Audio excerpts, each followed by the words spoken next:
Hey y'all. So I'm back. Woo! So let me tell y'all.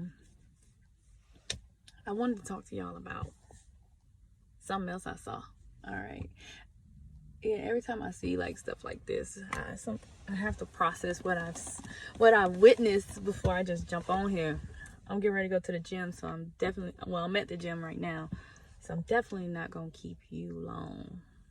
But y'all, I saw a video of a lady who called into this guy's show. And when she called into this guy's show, she was talking about, she makes 6 figures and that she wants a man that makes 6 figures and all of this other stuff.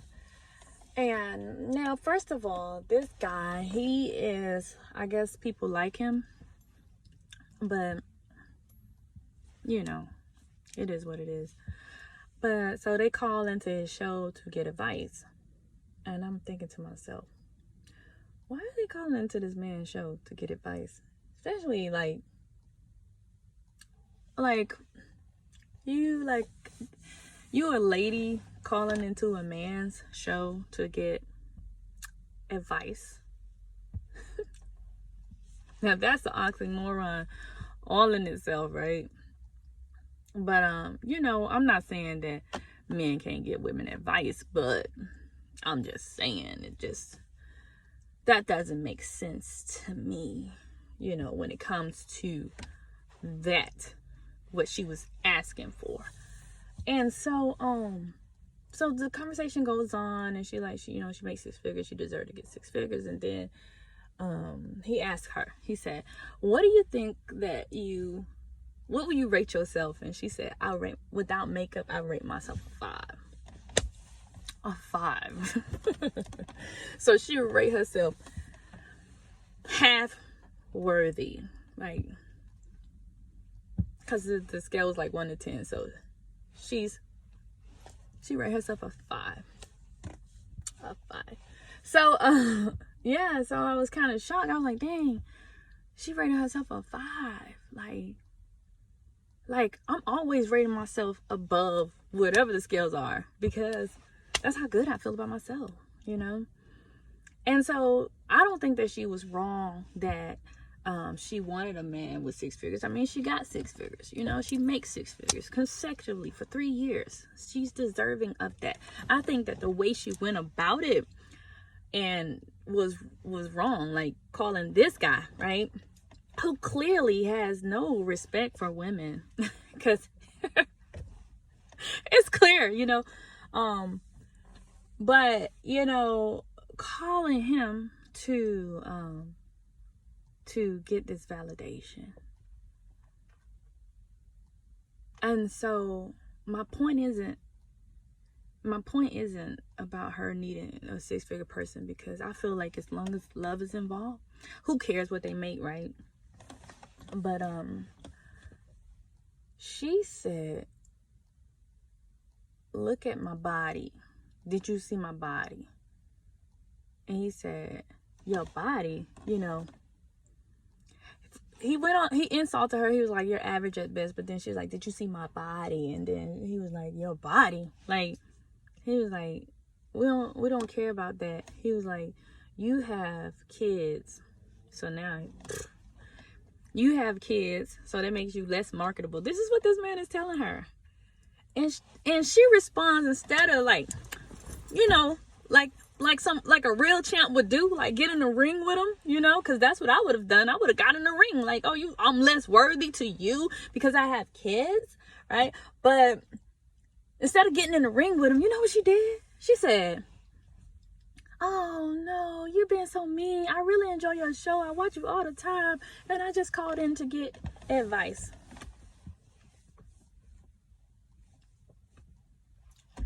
Why are you looking outside of yourself for validation? Why do we feel like, why did she feel like, because I'm going to take me out of the equation, because I don't go outside of myself for validation. Why did she feel like she needed to go outside of herself for validation? And then that let me know right there that somewhere along the line in her life, although she has all of these, these monetary, materialistic possessions, that the overall possession, the most worthy possession that she must have, she lacks. And that possession is self-love. Because if you lack self-love, right?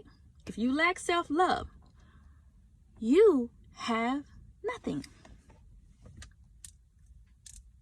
Because if you don't love yourself, you're not going to project love in a way that you would like to receive it. So therefore, you won't attract the love that you desire.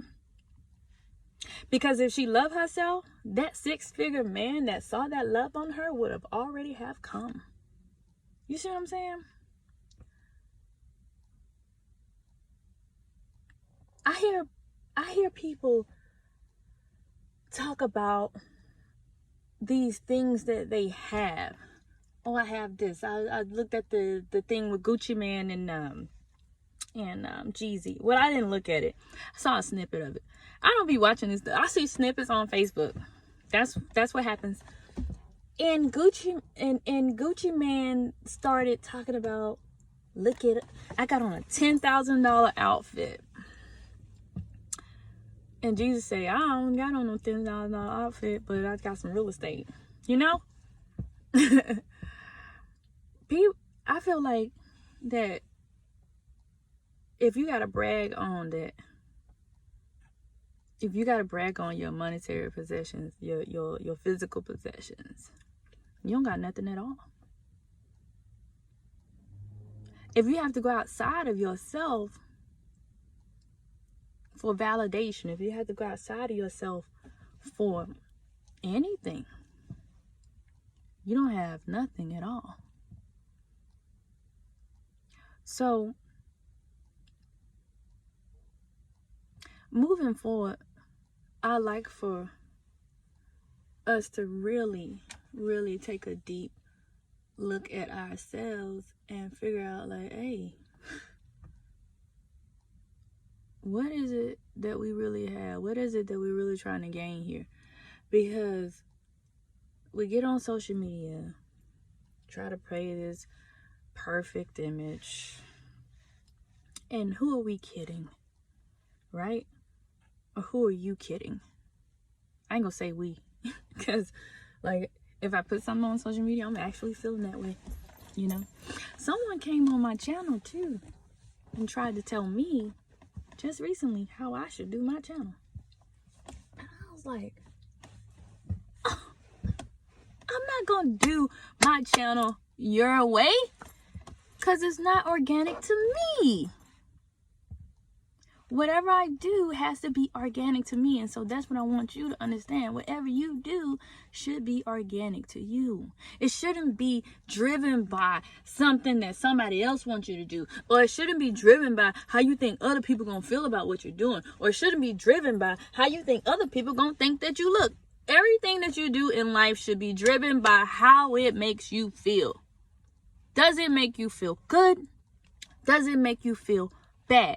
If it makes you feel bad, do not compromise your integrity, okay? The integrity of yourself to do something that does not make you feel good.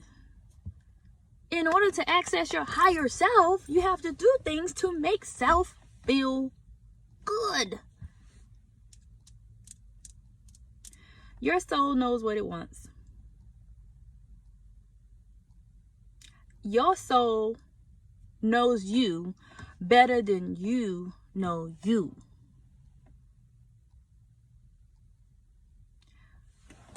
So that's why going outside of yourself is irrelevant. Because don't nobody know you better than you know you. But don't skip over the steps. right? Because everybody want like the horse before the mule. I think that's what it's, I don't know. Everybody want that instant gratification. They want everything before putting in the effort, you know. Like even with this journey, everybody want to wake up automatically and just be able to channel messages from the divine. But they don't want to put into practice the meditations. They don't want to put into practice that sitting with yourself, or sit and just getting to know yourself. They don't want to do all that stuff, because all that stuff take too long, right? So let me just cover it up. Let me just put a whole bunch of crap on me to cover all this up. I'm put on these crystals so people could say, you know, so people could see that I'm spiritual. I'm put on all these clothes and this makeup so people could see that I look good, you know. And you're doing all that in hopes that people outside of you gonna make you feel good. And that's just what it is. So my only message to you is go deeper than the surface when it comes to you. And start looking outside of yourself for something that you can find within yourself. Because everything you need, you have in your possession right now. Even like when it comes to your dreams and your visions, if you can envision it, you can have it. Because obviously, if you see the vision of it, you done had it before. Okay? If you're dreaming about it, you probably already had it in your possession, one lifetime or another. So that's pretty much it. I'm glad I didn't curse, because y'all know YouTube be striking these videos down real quick. They don't let your girl live. But yeah, don't go outside of yourself for nothing. It's all within you. But you just got to do the necessary work to make that thing come up out of you. You make it come up out of you, you'll be able to attract whatever you want. The reason why a lot of people can't manifest is because they ain't did all the other stuff on the inside of them. Still some things that need to be worked out. You know? It's kind of like when you fix your car, but you leave one of them wires loose and it still don't run right. And you're like, dang, why the car ain't doing what it's supposed to do? I fixed the car, but you skipped the step. You fixed it, but you skipped the step. And that's an important step. That little step that you skip makes all that other stuff come together. Okay? So don't skip no steps, y'all. That's pretty much it, y'all. I just wanted to tell y'all about that because it was just interesting to me. Seeing it, like, woo. Goodness. All right. I'll let y'all.